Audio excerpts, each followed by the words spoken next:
Hola, yo soy Diana Bustillos, esto es Sexto Sentido y comenzamos.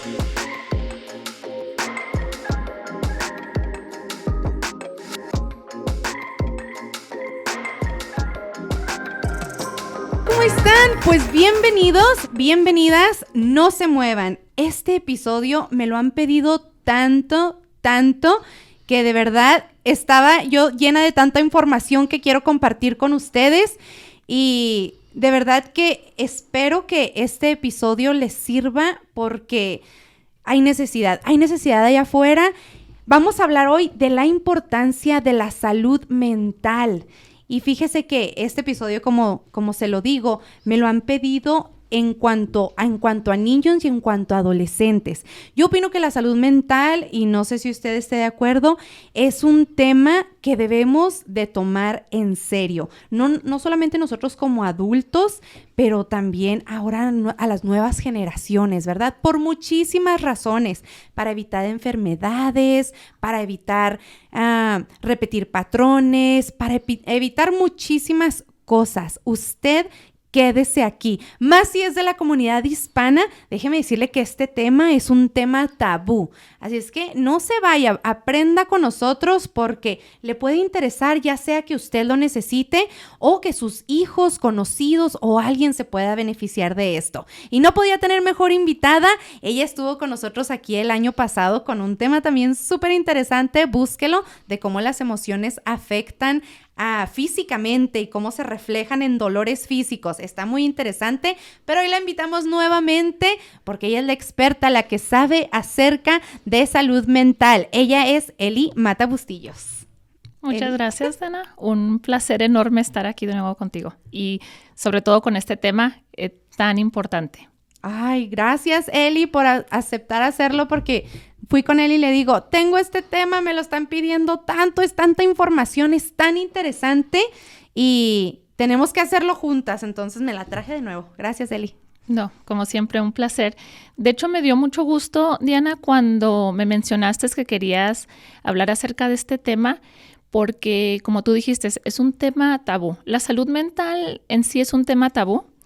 Creo que estamos viendo un poquito ahorita más información, nos estamos abriendo un poquito más, pero estamos viendo que en los últimos años estamos no nada más lidiando con más casos de salud mental, sino que estamos también prestando un poquito más atención a los niños. ¿Verdad? Bueno, yo trato de ir a terapia, ¿verdad? Porque yo digo que lo necesito y todo el mundo lo necesitamos de cierta manera. Porque no he tenido aún la bendición de ser mamá, pero cuando se acercan a mí, mamás o ya chicas grandes que dicen, Diana, tienes que tocar este tema, digo, es que es tabú. ¿Por qué no ponemos más atención como hispanos? No solamente a nuestra salud mental, pero ahora también a los chiquitos, a los adolescentes, ¿sí? Sobre todo saliendo de esta pandemia, ¿verdad? Hemos visto que definitivamente ha aumentado los casos. Más que nada en los adolescentes, te podría decir yo, pero igual también lo vemos mucho en los niños. Entonces, ¡ay, qué emoción! Mira, y esto empezó porque te platicaba anteriormente. Una amiga vino conmigo y me dice, Diana, tienes que tocar este tema, por favor. Dice, yo estuve en tristeza, en cansancio, no tenía ganas de nada, no tenía motivación de nada, dice, por más de 10 años. Iba al doctor a ver qué tenía, me hacían estudios de todo y no podían encontrar qué es lo que yo tenía, pero no tenía energía de nada, motivación de nada. Yo me levantaba y trabajaba y regresaba y me dormía toda la tarde.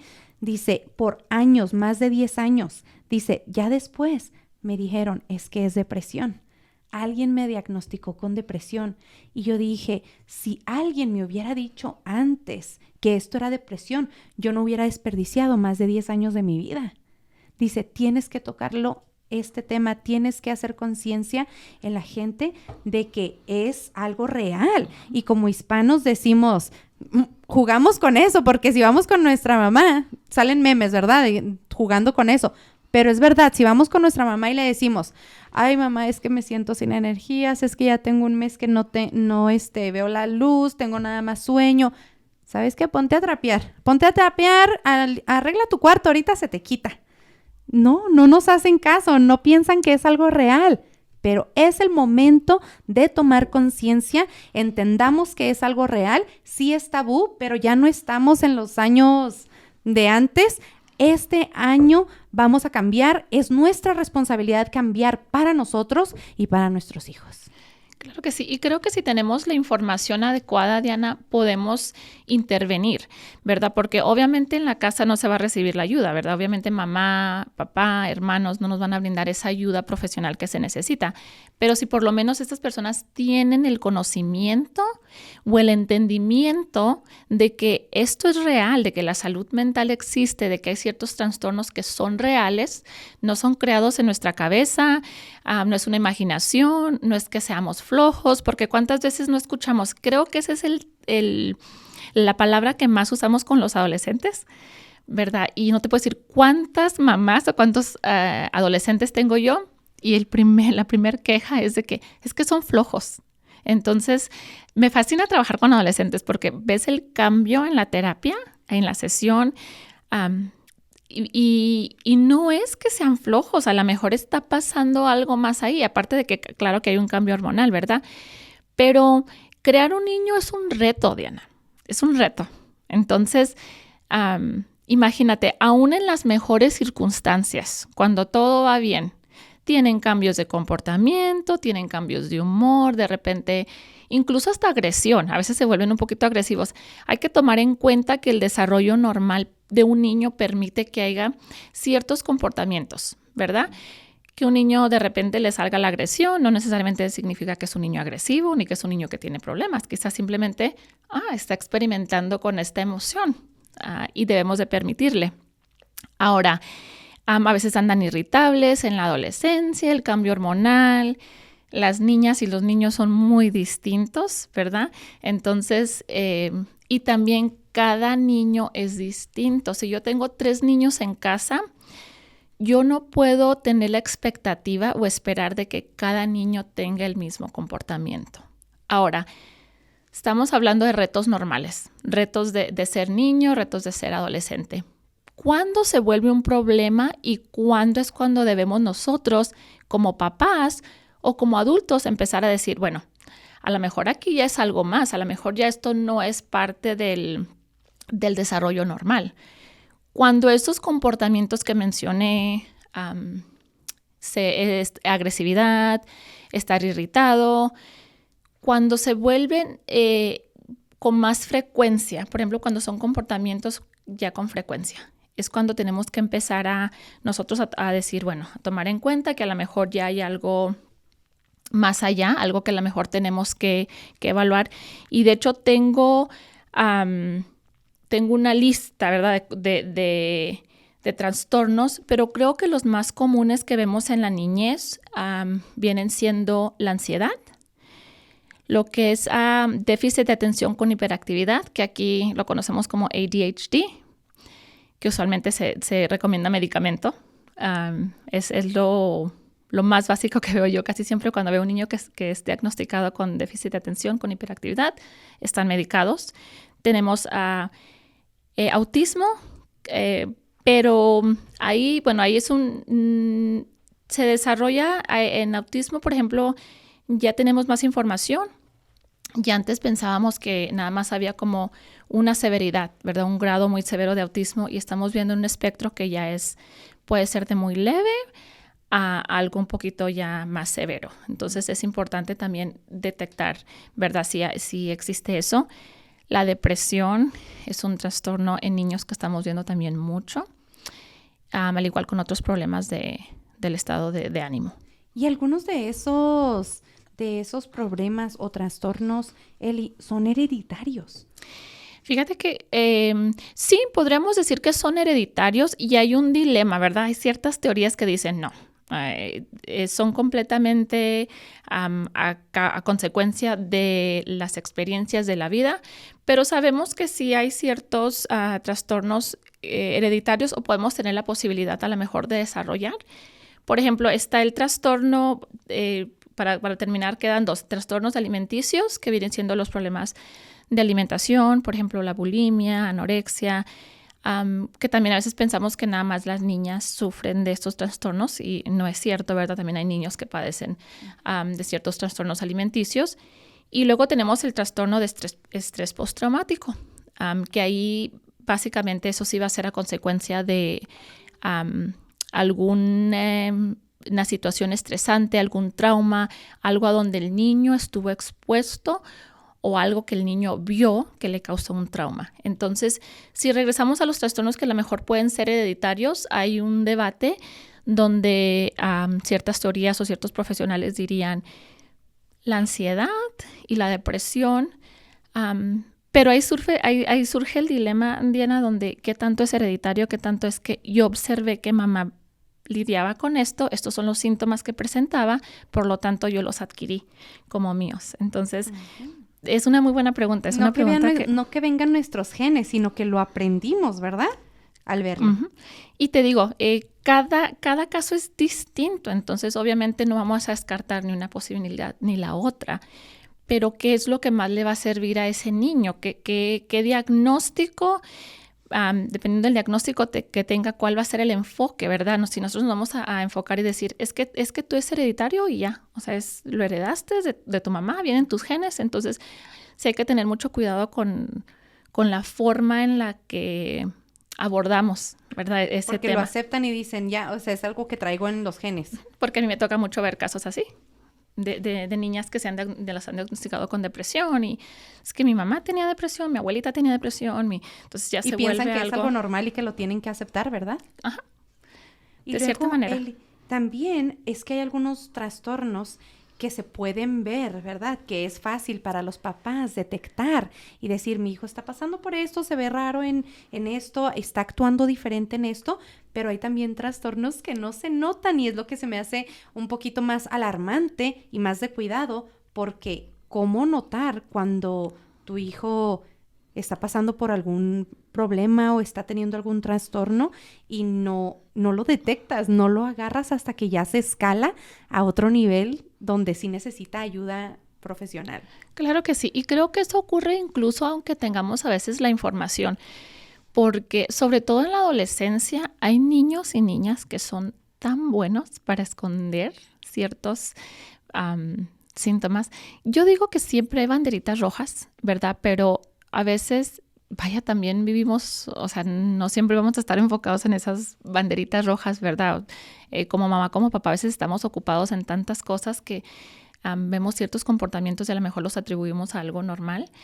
Te voy a dar una lista de todas las, por ejemplo, los comportamientos de los niños que usualmente desarrollan algún tipo de trastorno. Entonces, por ejemplo, si el niño tiene cambios muy drásticos de humor o de comportamiento, muy irritable, muy enojada la mayor parte del tiempo, nos vamos a un extremo, ¿verdad? Algo que tenga rabietas, que sea algo donde es un extremo que esté interfiriendo ya con su función. Usualmente esa es una señal de que algo está mal.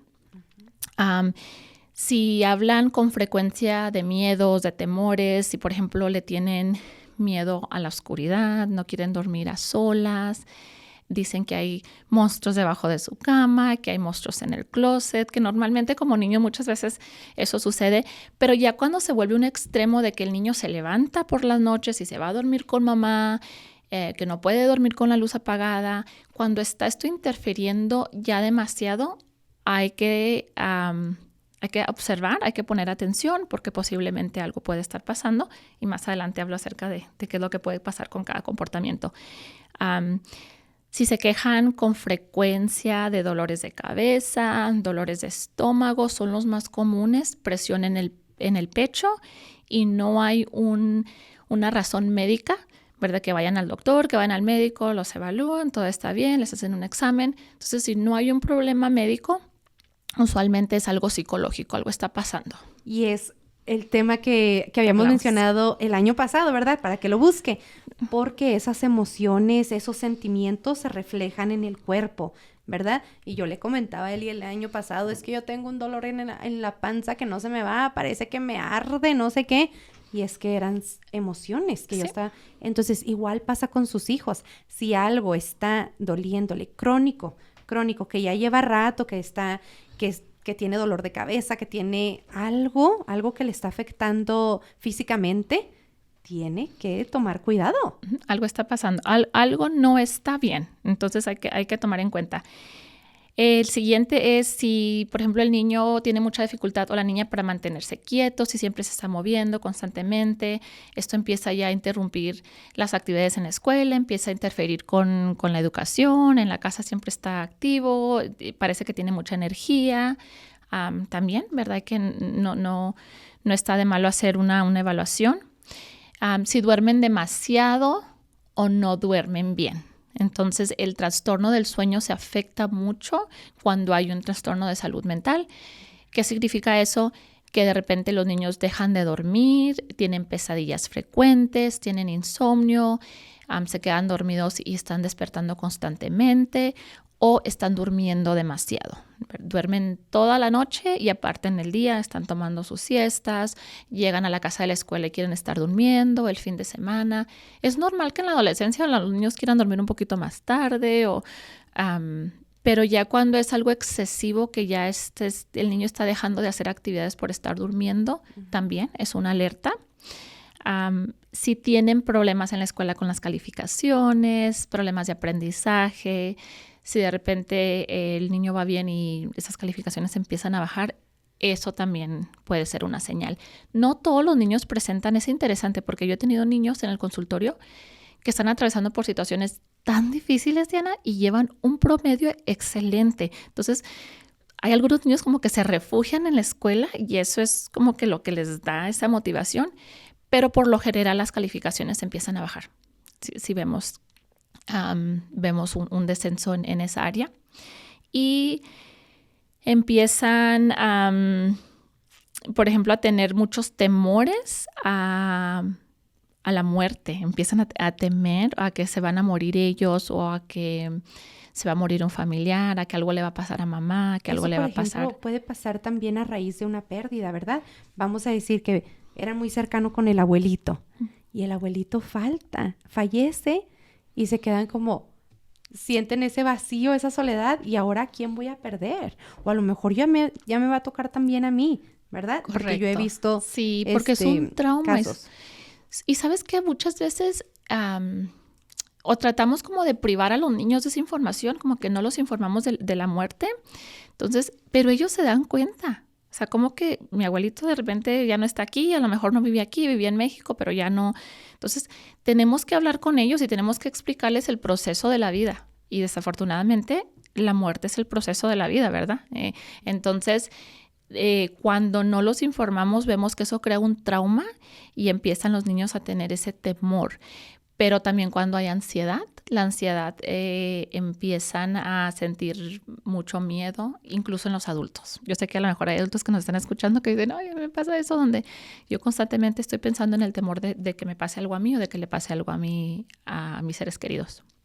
Ahora, con los adolescentes pueden pasar todos estos que mencioné, pero también los adolescentes muchas veces lo que hacen es empiezan a fumar, empiezan a tomar, empiezan a experimentar con drogas ilícitas, quizás para buscar eso que les hace falta, sienten como un vacío, sienten algo. También empiezan a veces y esto sucede mucho, esto es algo que se autolesionan, es algo que estamos viendo desafortunadamente con más frecuencia. ¿Qué significa autolesionarse?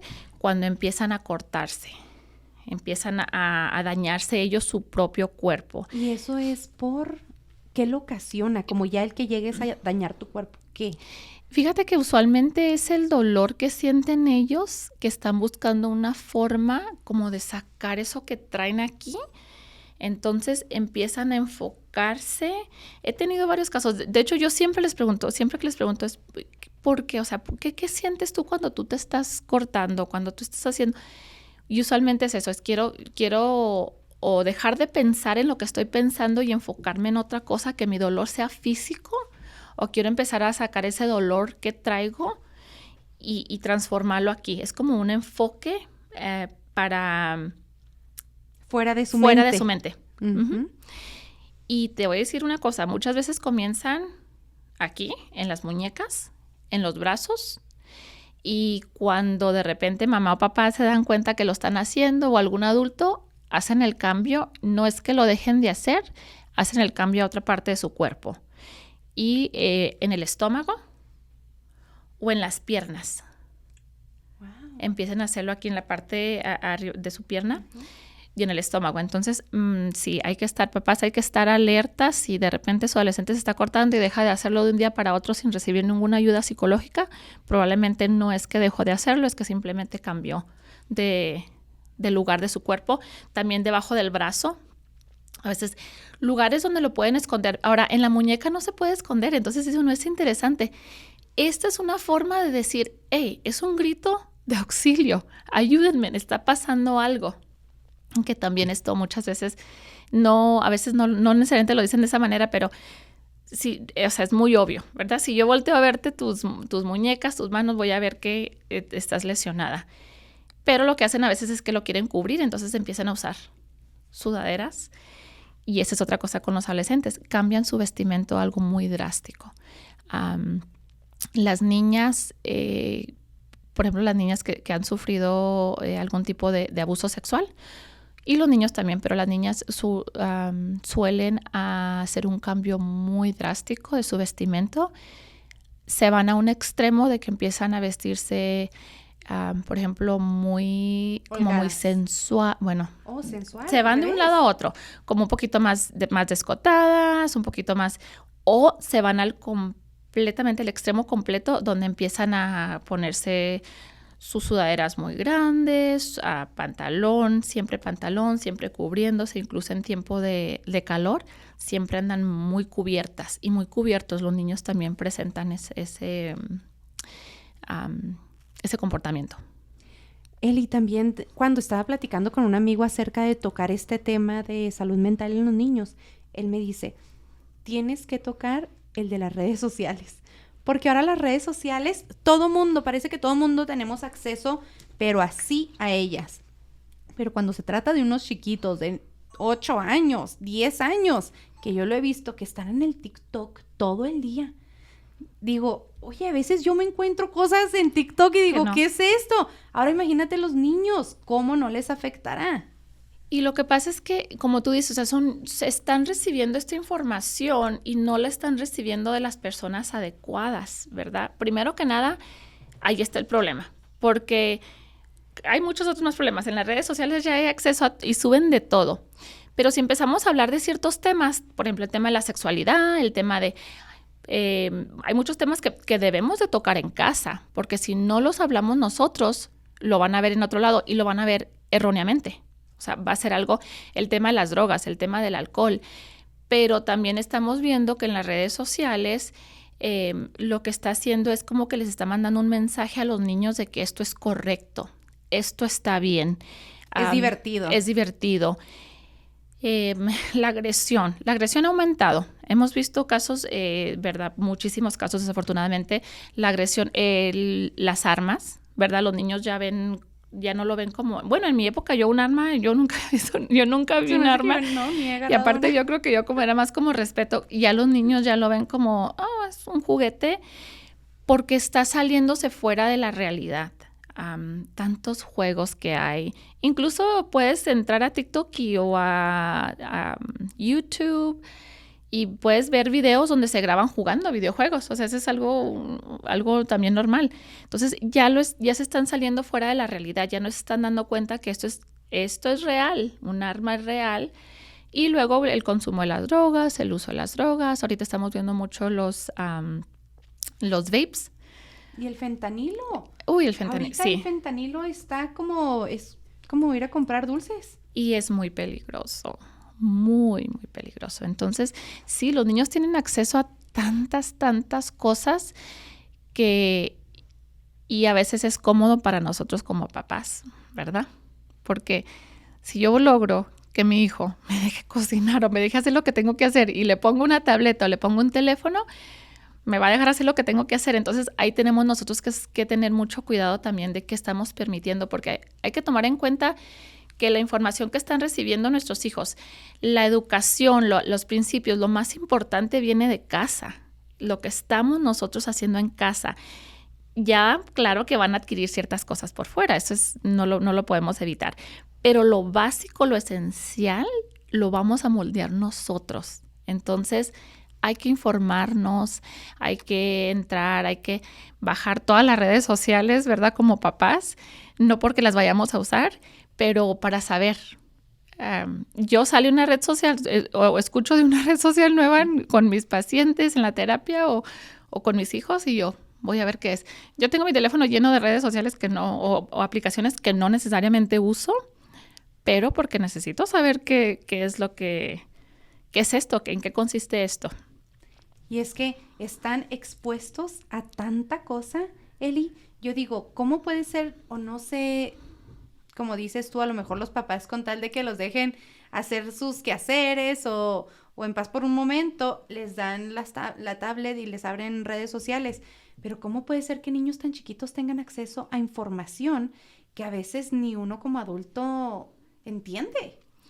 Por ejemplo, tenemos la opción de no crear para tener TikTok tienes que tener una cuenta, ¿correcto? Entonces, tú como papá pues tienes que no permitirle, pero tienes que saber que tiene que haber una cuenta. Si tú le dices, no tienes ni la edad, y no sé si te permite abrir cuentas de cierta edad, no me he informado con lo de TikTok. Pero es que siempre mienten. No, por eso te digo, niños o sea, mienten, entran con Facebook y se supone que tampoco. Y con Instagram. Ahorita creo que la plataforma más común es la de Snapchat. Sí. Creo que es lo que estoy viendo que es la más común entre niños, entre adolescentes, es la aplicación de Snapchat. Y ahí es pues muy difícil monitorear. Esa me da más miedo porque esa en cuanto mandas algo y se borra y quién sabe qué estarán recibiendo. Porque ya ni siquiera lo puedes checar. Creo que hay como que formas donde puedes entrar pero, o sea, tienes que ser un técnico, tienes que ser alguien o tienes que contactar, no sé si a Snapchat, pero sí es una aplicación que es muy, muy usada por los niños, por los adolescentes. Yo creo que todos los niños con los que trabajo, todos los adolescentes tienen una cuenta de Snapchat y TikTok. Y TikTok. Uh-huh. Oye, Eli, y entre la comunidad hispana, ¿cuáles son los trastornos más comunes? ¿Y cuáles son las características más visibles o fáciles para que los papás pongan atención y digan, bueno, ellas dijeron que a lo mejor dormir tanto podría ser, voy a poner un poco más atención a ver si esto se repite? ¿Cuáles son los trastornos más comunes y las características más visibles? Mira, te voy a hablar por experiencia mía y lo que yo veo.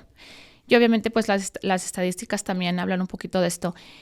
El más común que tenemos ahorita tenemos el trastorno de ansiedad. Trabajamos mucho con niños que presentan síntomas de ansiedad y vienen acompañados con, te digo, los problemas, los dolores físicos, el dolor de estómago, el dolor de cabeza, pero es más común el dolor de estómago o esa sensación como de que te están presionando el pecho. También trabajamos mucho con niños que padecen trauma posterior, lo que es Post-Traumatic Stress Disorder, que aquí en inglés es conocido como PTSD. Entonces, eso es lo que viene después de un suceso fuerte. De un suceso fuerte. Y yo en mi caso trabajo mucho con víctimas de crimen. Entonces, una de las cosas que veo es el abuso sexual en los niños y niñas. Y eso es los casos que veo más frecuentes y viene acompañado de tantos síntomas, desde miedo para dormir en la noche, miedo para estar a oscuras, temor de estar solos, pesadillas, temor a que los papás se vayan o los dejen, ¿verdad? Cuando un niño ruega, implora y pide de que no los dejen en algún lado, usualmente esa es una señal, no hay que ignorarlo, porque el niño está reaccionando por algo, no nada más por berrinchudo, no nada más porque no se quiere quedar. hay algún motivo. Y yo no me canso de repetirlo. Si un niño no se quiere quedar en un lado con alguien y te está haciendo un berrinche, ojo, hay que poner atención. El no querer estar obviamente pues cerca de ciertas personas, pero más que nada el cambio en ellos, el cambio de comportamiento, el enojarse. Si un niño está frecuentemente enojado, muchas veces es a consecuencia de un trauma, de algo que le pasó a ellos. Si de repente hay un cambio muy drástico que se empieza a aislar, deja de hacer las cosas que le gusta, está durmiendo mucho, también vemos eso en los adolescentes, de que duermen mucho. Oye, Eli, ¿y qué les dirías a esas personas? Porque lo veo de verdad que a diario casi. A esos padres hispanos que ellos no crecieron como con la cultura de la salud mental. ¿Y qué les dirías como para que motivarlos a que abran los ojos y abran también el oído y escuchen y pongan más atención a sus adolescentes, a sus niños? Mira, yo siempre digo, los niños... Cuando un niño quiere algo, por ejemplo, desde que están pequeñitos, ¿verdad? Cuando los niños lloran es porque quieren algo, ¿no? Es porque quieren que les cambies el pañal, que les des su mamila, que, no sé, que los eruptes. Es porque hay algo, hay una necesidad ahí. Entonces, nosotros los atendemos. Cuando un niño llora, vamos y lo levantamos, lo cambiamos, lo revisamos. ¿Y qué es lo que pasa? Que nos vamos olvidando de eso y conforme van creciendo, tenemos a veces en la mente de que, ay no, quiere atención.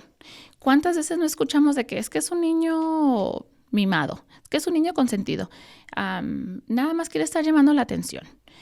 O incluso cuando están bebés, es que está embrasilado, ¿verdad? Eso es muy común. Hay una necesidad. Cuando uno como ser humano tiene comportamientos drásticos, es porque queremos llamar la atención, ¿verdad? Si estamos bien, normalmente no vamos por la vida haciendo estas cosas. Entonces, los niños hacen lo mismo. Desde que están pequeñitos, o sea, un ser humano, desde que nacemos, lloramos porque queremos que nos cambien el pañal, porque queremos que nos den la mamila. Conforme vamos creciendo y el niño aprende a que si estoy calladito a lo mejor no me van a dar la atención, entonces voy a hacer rabietas, voy a hacer pataletas, voy a tirar esto, voy a tirar lo otro, me voy a comportar de esta manera, voy a ser un poquito más desafiante a la autoridad y luego van llevando esa conducta a veces a la escuela. Y hemos llegado al grado donde vemos niños que ni a los maestros en la escuela respetan, pero hay algo. Es porque hay algo, entonces hay que prestar atención y creo que yo entiendo, yo sé como mamá, es muy difícil, es un reto muy grande, pero tenemos que estar también en contacto nosotros con nosotros mismos, ¿verdad? Entender y en realidad como que despaciar un poquito y decir, ok, hay que tomar un descanso, hay que respirar, ¿qué está pasando aquí? Esto no es un comportamiento normal.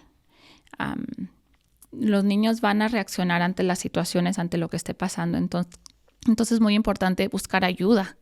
Y muchas veces ese es el problema, ¿verdad? O esa es la cuestión de, ¿pero a dónde busco ayuda? ¿En dónde? Yo me toca mucho que muchas familias o muchas personas me dicen, número 1, a veces no me ofrecieron la ayuda. Número 2, hablaba lugares, a lo mejor no había cupo, aparte está el seguro médico, la cuestión de la aseguranza, si tengo, la terapia es cara. Todo eso es un, no sé si a lo mejor a ti te han comentado o a lo mejor entre tus peticiones surgió eso. Sí, porque la gente también dice, ok, ya identificamos, mi hijo se está portando así, pero ¿dónde hay ayuda? O a lo mejor es muy caro, o ¿quién puede brindar esa ayuda a bajo costo o incluso gratis? Y tú me platicabas de un programa que yo no sabía que existía, donde pueden dar terapia a su hijo de manera gratuita. Correcto. Mira, vamos a hablar, se llama I Matter, o para traducirlo en español es Yo Importo. Y es un programa, creo que te estaba comentando que hace como 2 años o 1 año pasaron esta ley donde todos los niños del estado de Colorado tienen acceso a recibir una evaluación psicológica o de salud mental gratuito. Y esto es para determinar si los niños necesitan más ayuda, ¿verdad? Les hacen la evaluación y creo que les cubren hasta 6 sesiones. Igual te puedo pasar la información para que la podamos compartir, pero si lo quieren buscar en las redes sociales se llama I Matter Y creo que son el símbolo, creo que son como 2 manitas o no recuerdo, pero es algo colorido. Y lo que pasa aquí es que el Estado está otorgando, es un fondo. Entonces se unieron con proveedores, psicólogos, terapeutas del Estado de Colorado que están aprobados para ofrecer estas terapias y el Estado los reembolsa a ellos. Entonces hay que buscar esa información. Usualmente las clínicas médicas, los doctores, el pediatra tienen acceso a esta información, las escuelas también, o igual lo podemos compartir, pero se llama I Matter, yo importo, y todos los niños, no importa el estatus migratorio, creo que hasta los 18 años pueden recibir esta asistencia, 17, 18 años. Y luego, Diana, tenemos el Fondo de Compensación de Víctimas, que no me acuerdo si lo mencioné la vez pasada, pero creo que no, porque no estoy segura si tocamos el tema, pero si una persona es víctima de un crimen, y en este caso te comentaba los casos de abuso sexual, violencia doméstica, cualquier tipo de crimen que la persona haya sido víctima, califican para este fondo siempre y cuando se haya hecho un reporte a la policía. Entonces, si un niño está presenciando agresión entre mamá y papá, se habla a la policía, se hace un reporte, tanto la mamá o el papá, las víctimas en este caso, tienen acceso a la terapia gratuita, al igual que los hijos, que los hijos. Incluso puede ser cualquier tipo de crimen, si nos chocan, ¿verdad? Y la persona huye, porque eso ocasiona trauma, eso se queda ese trauma psicológico. Entonces, cualquier tipo de crimen, y no importa en el condado donde vivan, porque todos los condados tienen este programa, solo tienen que ponerse en contacto con, obviamente, pues alguien que los pueda guiar. Hay asistentes de víctimas. Cuando uno es víctima de un crimen, le van a asignar una persona que se va a encargar de ayudarnos a conseguir los recursos. Entonces, esa persona nos va a dar la información y hay terapeutas que están aprobadas por el Estado para poder ofrecer esta terapia sin costo. No tiene ningún costo y pueden ser hasta 20, 30 sesiones dependiendo del tipo de crimen.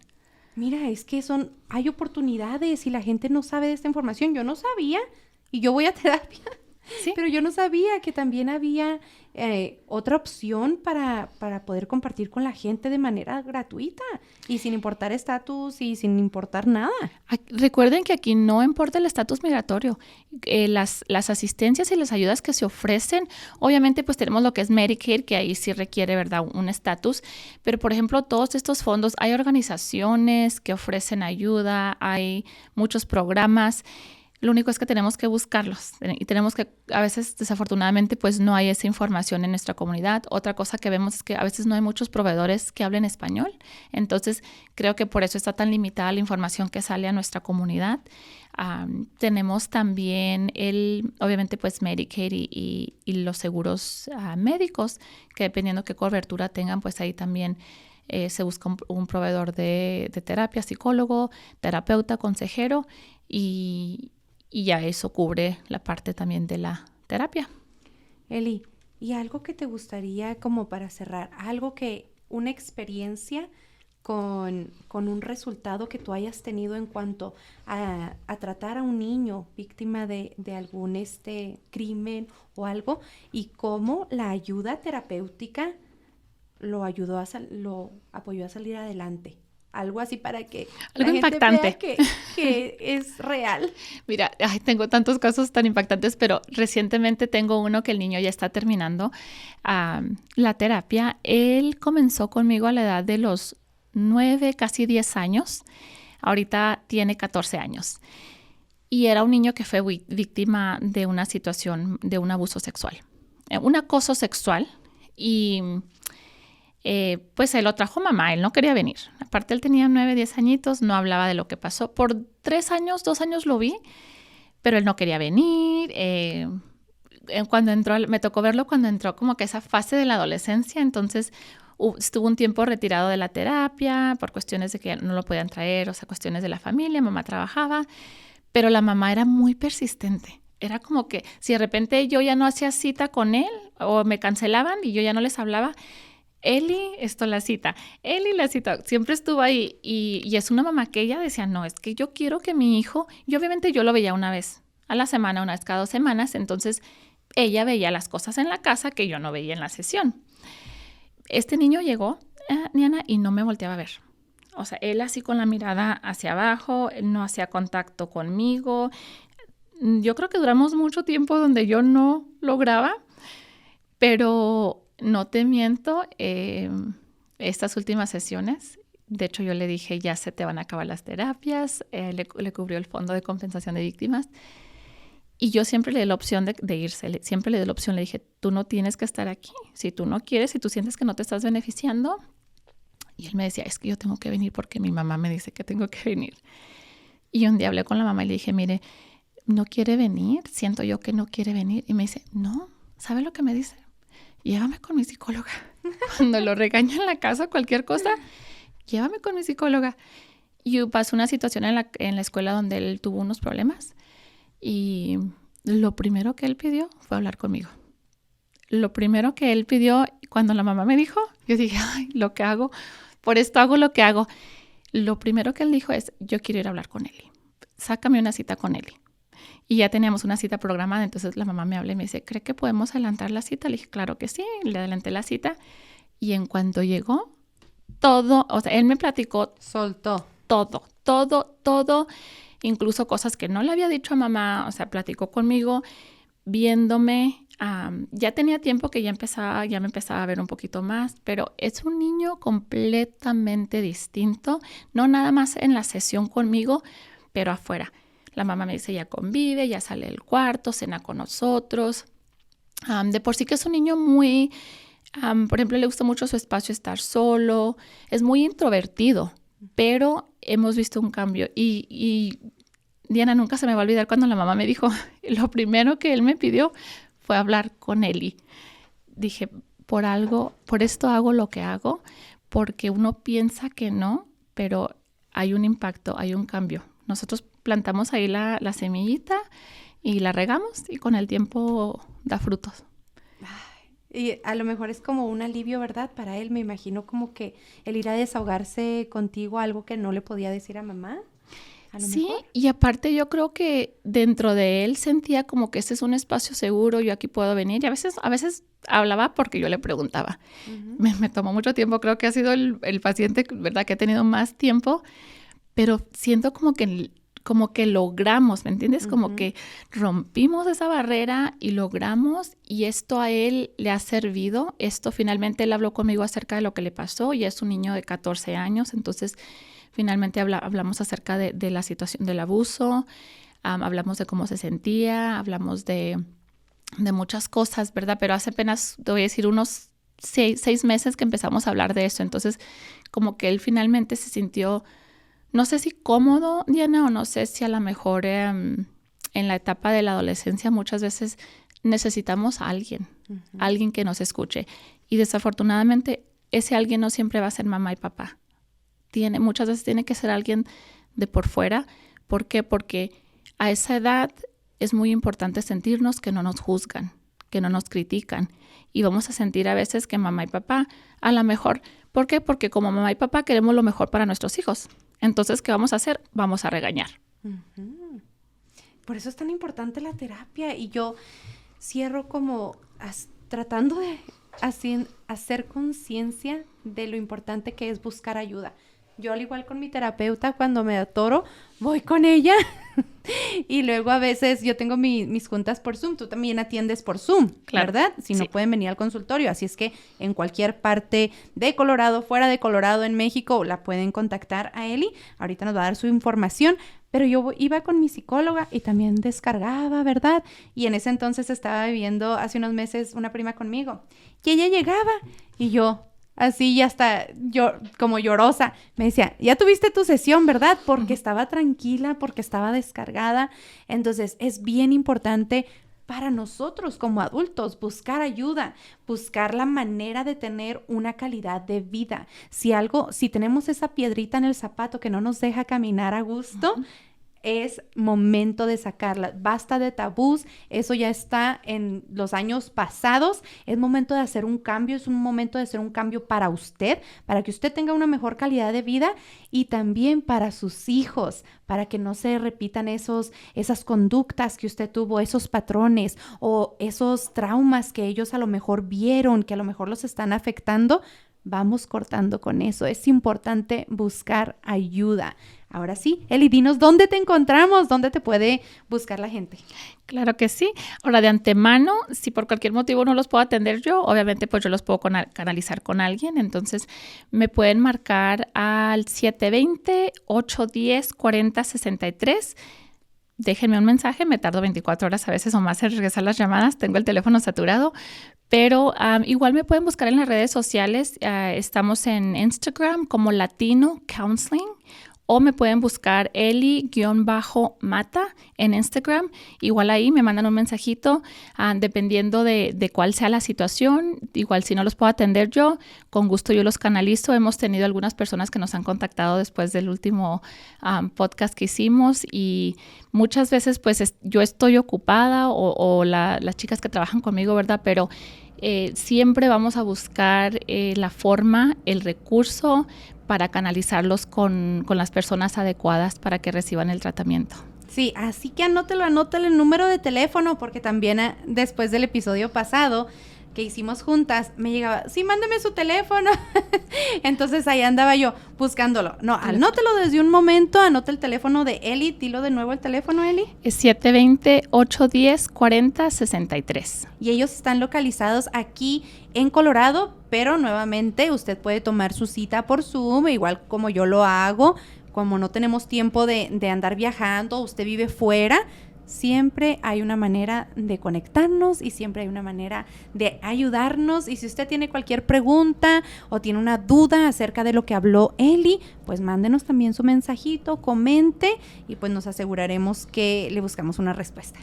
Muchas gracias por el tiempo, por el espacio, y busquen ayuda. Si tienen una duda, si piensan que algo no está bien, hay que hacerle caso a ese instinto, hay que buscar ayuda, hay que hablarle a alguien, hay que buscar información, pero siempre hay alguien que pueda brindarle la ayuda. Siempre hay que buscar vivir una vida plena, lo mejor que se pueda. Muchísimas gracias, Eli, por ser parte de Sexto Sentido nuevamente, con tema tan interesante y tan necesario. Muchas gracias. Gracias, Diana. Y gracias a ustedes también por acompañarnos. Yo soy Diana Bustillos. Asegúrese que nos sigue en las redes sociales y pues esperamos leer sus comentarios. Hasta pronto.